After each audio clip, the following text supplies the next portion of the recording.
Hello, I'm Armin Budish. Welcome to Golden Opportunities. Today, should you roll over or sit and stay? We'll give you the 411 on your 401k. Then we'll pore over ways to decide whether you need a dermatology diagnosis. Need access to your Social Security account? The key is at your fingertips. Plus, we'll help spring blossom right in your own home. And we'll reveal an important new tool to protect your home and life savings from creditors and lawsuits. It's time to get GOing, so pull up a chair and join us at our kitchen table here for Golden Opportunities.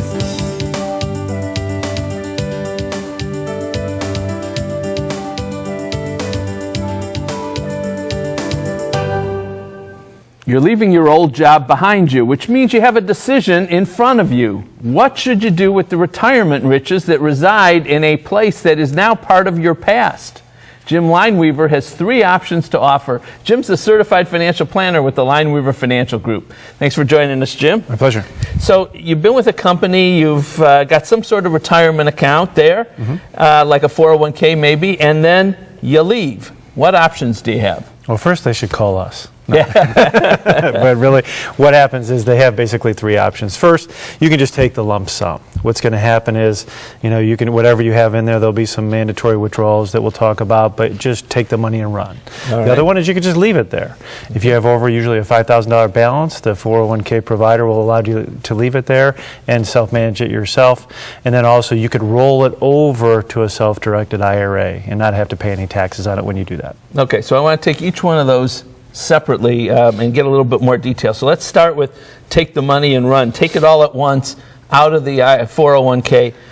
What happens if we do that? Well, you're going to have to pay a mandatory 20% withholding on that money before you receive it, which is a pretty big penalty.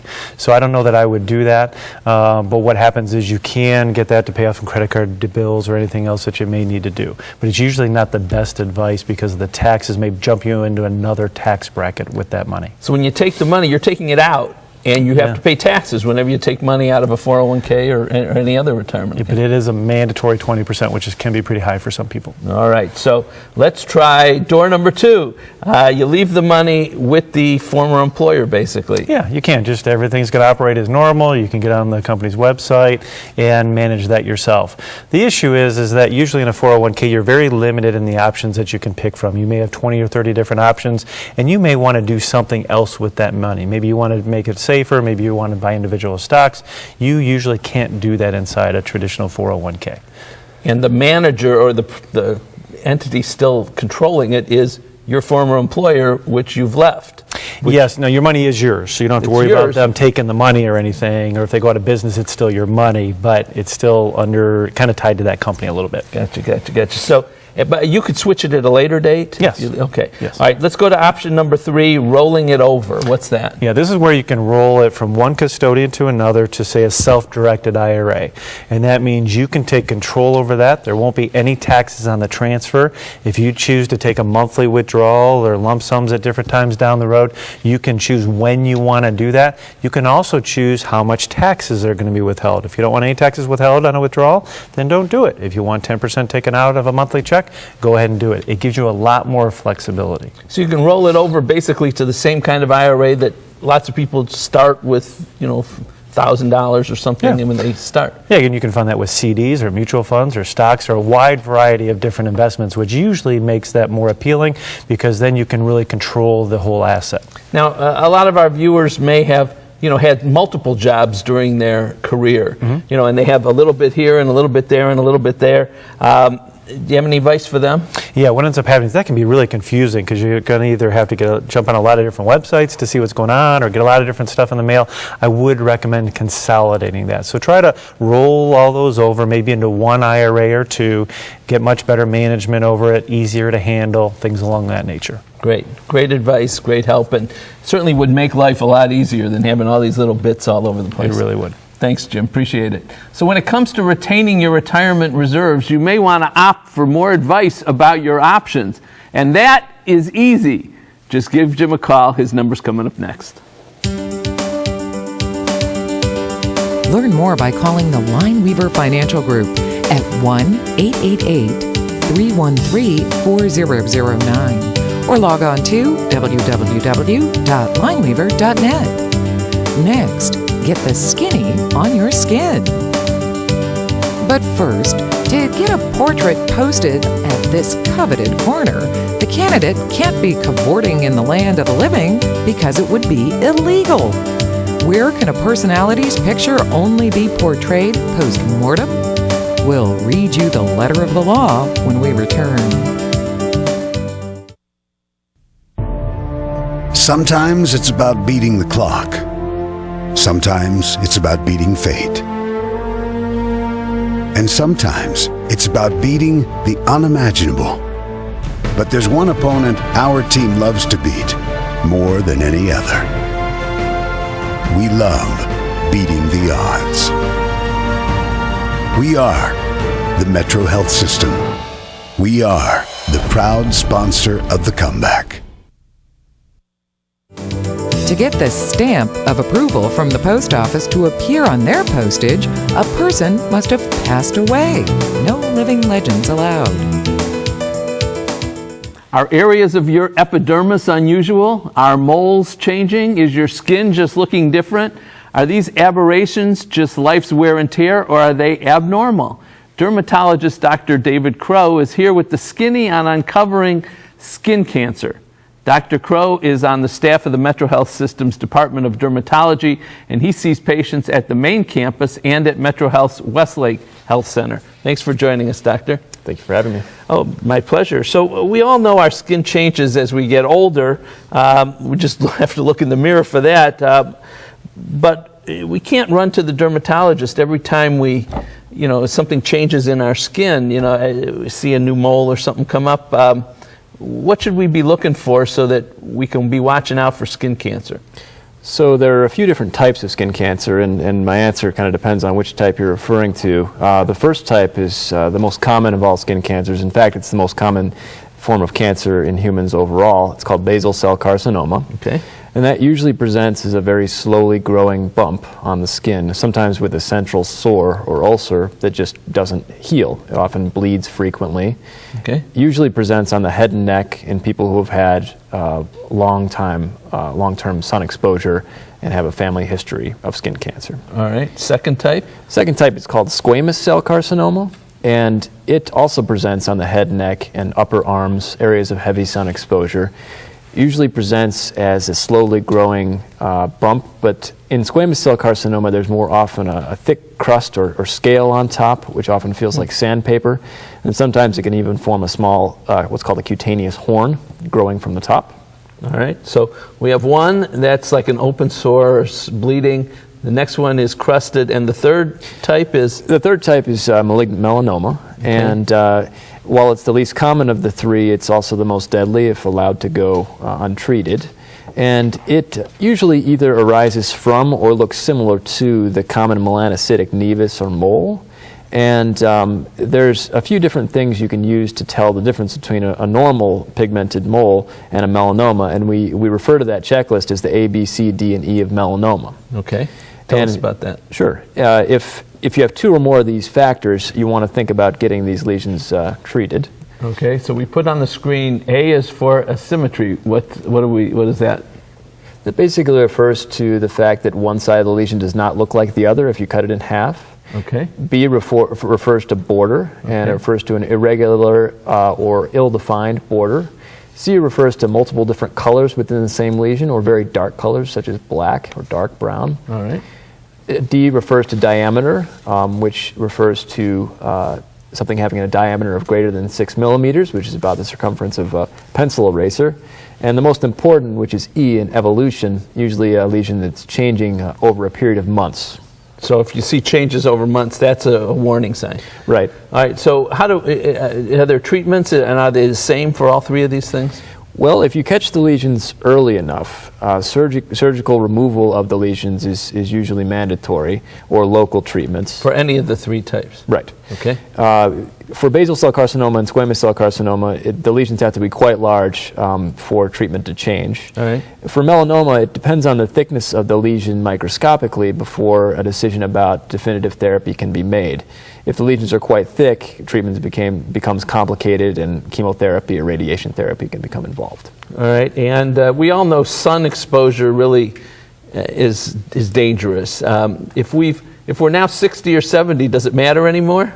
Well, it's true that sun exposure is cumulative, but it's never too late to be diligent about sun protection to reduce your risk of skin cancer in the future. So even as we get older, be careful of the sun exposure. Put on the sunscreen. Put on the sunscreen. Avoid sun exposure at peak hours of the day, such as 10 to 2. Okay. And wear protective clothing. All right. Thank you, doctor. Very good advice. Appreciate it a lot. You're welcome. All right, don't overlook the signs of skin cancer. The proof could be right under your nose, or it even could be on your nose. My thanks to Dr. Crow for an abundance of unblemished information. Don't take this lightly. Give a call. See a doctor. We'll be back. To schedule an appointment with a Metro Health dermatologist, call 216-778-DERM. That's 216-778-3376. And to learn more, visit www.metrohealth.org/dermatology.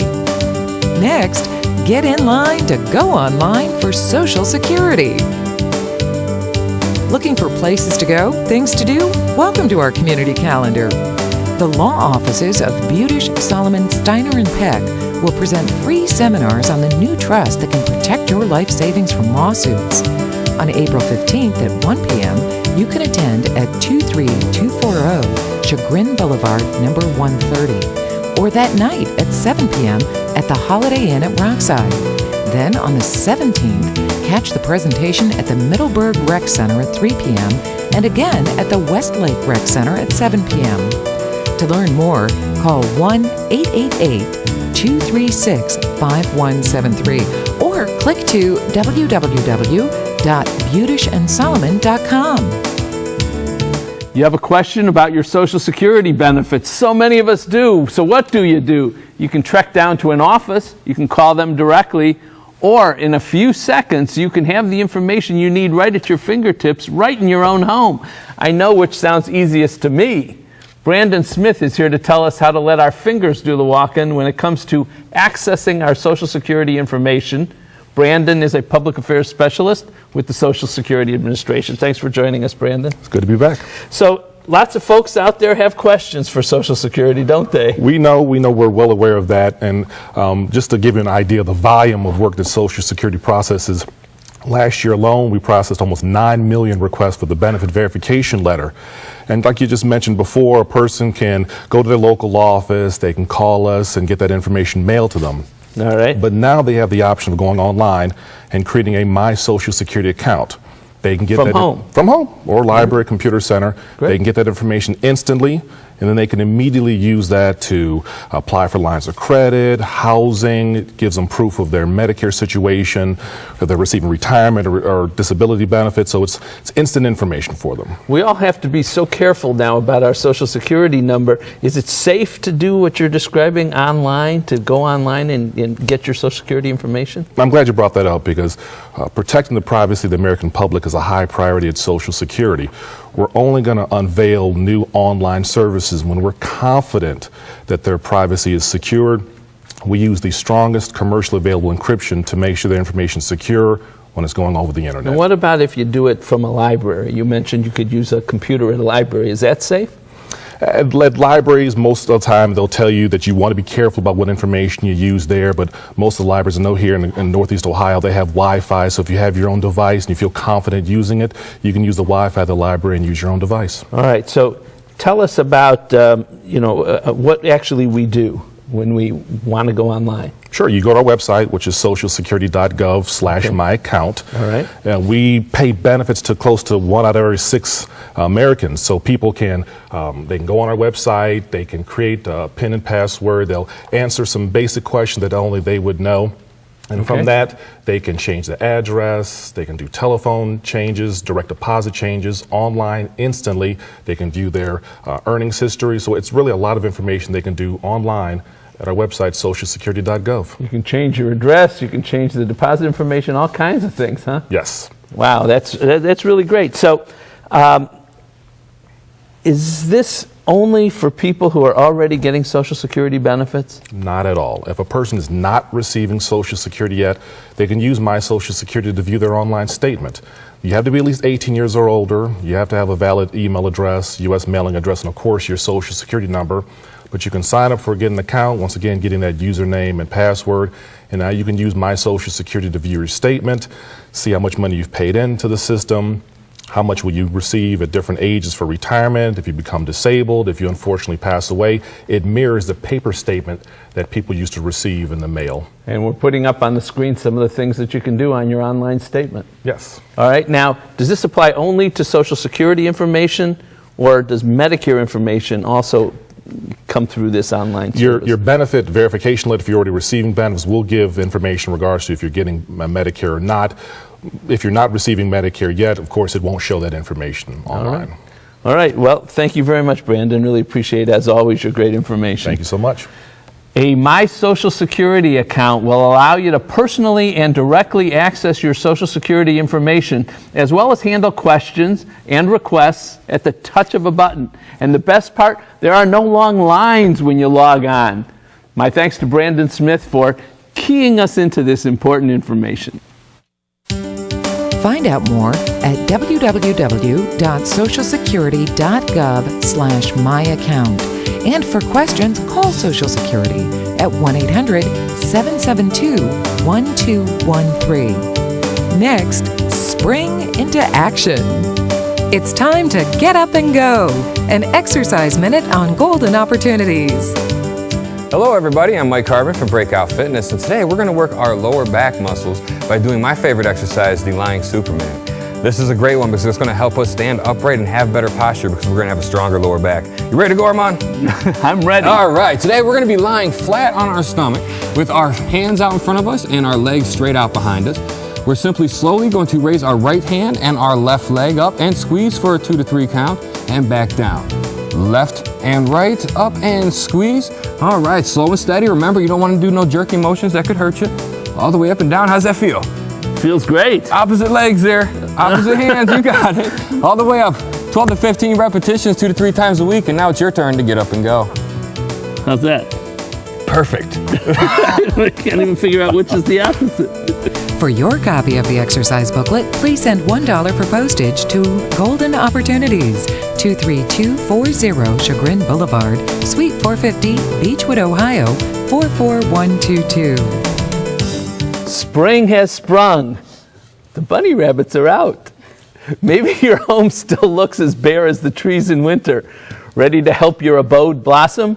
Greg Locke is here, sprouting ideas to do just that. Greg's the owner and master designer at The Greenhouse, a fresh flower market in Hudson. Thanks for joining us, Hey, Greg. thanks for having me. I appreciate it. No, it's my pleasure. You have easy ideas to accent our house, make it more festive and spring-like. Tell us what you got. Absolutely. You know, so many people live in Northeast Ohio, and we live in this cold, dark, dreary winter, and we're just coming into spring, and there are so many great ideas to do All right. to bring spring into your house. What do we got? Well, we have some beautiful fresh flowers. You know, so many people don't bring enough fresh flowers into their house. We have some great green hydrangeas with the little moss bunny. We have some great iris, blue iris that we just have in this simple vase, and some great pink tulips. Again, the idea of bringing color, fresh spring product into your home. All right, now, these are cut flowers. Right. You also have bulbs. We can, yeah. We have this beautiful bulb garden, which consists of some tulips,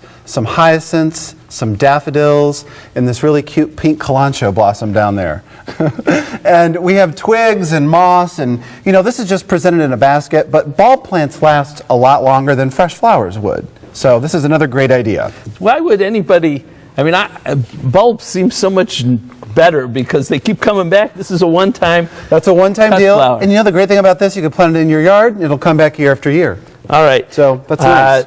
Now, These look nice. What are these yellow things? Right? These are silk flowers, believe it or not. They look real. They've come such a long way in the production of silk. These are some pink hydrangea, some lavender lilacs, and some beautiful yellow roses, just presented in some simple vases. Again, all this color would be great in a living room, dining room, kitchen. Just brings you happiness and really would be wonderful. And for me, silk flowers are the best because I can't kill them. Exactly. All right. And then finally, you got some other stuff down at the end Yeah, of the finally, we table. just have some novelty product. You know, we carry a lot of novelty product, and this is another great way to introduce spring into your home, bringing greenery into your home, these grasses, and we just have some birds tucked in along with these rabbits, but that's another great accent piece for your home. Very nice, and I especially like the rabbits. Yes. All right, so I see some wreaths we have too. We do. Aren't wreaths for Christmas? Well, wreaths are for front doors. Wreaths are for also indoors. You know, it also will brighten up a fireplace, a mantle, just a dead hallway, or a living room accent piece. So these fresh spring wreaths accent any inside home decor. This is great. Yeah. It makes me feel like spring just being here and having the smells. Too bad you all can't get the smells because they're really good. I got news for you. All right. So follow Greg's advice to bring spring into your home no matter what the weather is outside. If you need more ideas, use the information that's coming up next. My thanks to Greg for being a great buddy to this little rabbit. See you soon. For more information, call The Greenhouse, a fresh flower market at 1-800-795-1366 or click to www.thegreenhouseflorist.com. Next, a new legal tool to protect your life savings from lawsuits. Do you suffer from excruciating leg or foot pain? Do you have numbness, tingling, burning, or the feeling of pins and needles in your legs or feet? Have you been told you have to live with neuropathy pain? If so, pick up the phone now and call 440-248-5070 because real help has finally arrived. Stop suffering needlessly with debilitating foot or leg pain and call Soul and Spine and Wellness Center today. 440-248-5070.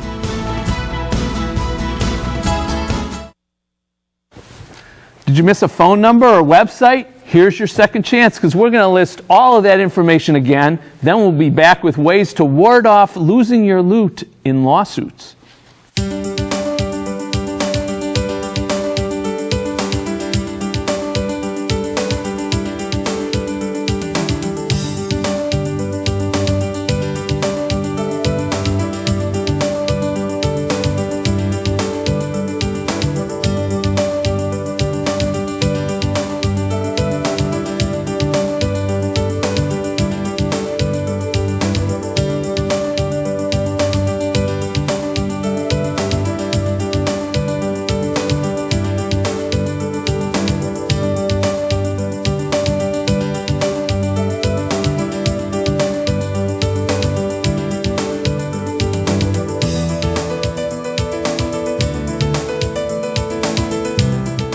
If you're involved in an auto accident, you could be sued for millions of dollars, way above your insurance coverage.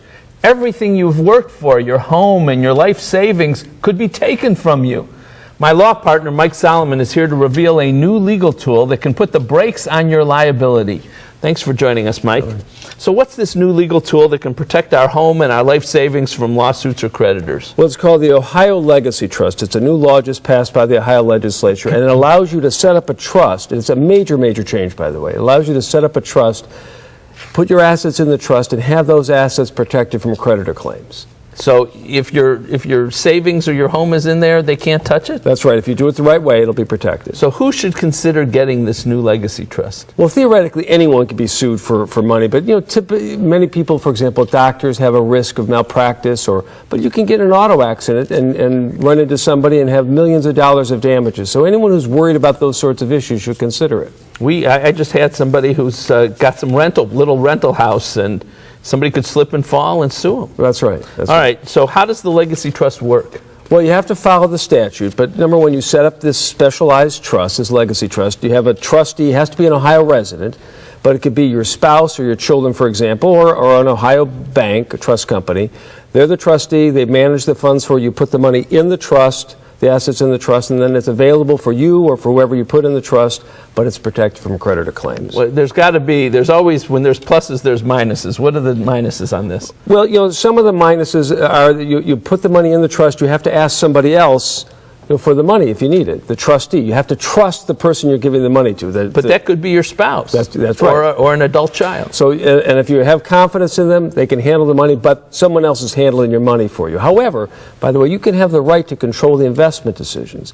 And you can have certain restrictions on there. The only thing you can't do is demand they give you the money back. And you can't undo the trust. It's irrevocable. You can't change your mind. But somebody could give you all the money if they're friendly to you. That's right. The trustee could say, okay, here's all your money back. But as long as it's in there, it's protected. That's right. All right, so if you have a revocable trust right now, can you switch to a legacy trust? Yes. Basically what you should do is you set up the new legacy trust and just take your money out of your living trust and throw it right in the legacy trust, and then you start the process. You start the protection. Great. Well, I mean, it sounds like it's almost too good to be true. I mean, it's if you have somebody you trust, if you have a trusted spouse, or for people without a spouse or without one that they trust, an adult child, or it could be a close friend, anybody, they still can't take the money for themselves if you limit it, right? Right. In other words, if you put money in there, you give up that control. The trustee, you have to trust that the trustee will give you money as you need it. You can put language in there that says the trustee can give you some money back and your spouse and your children.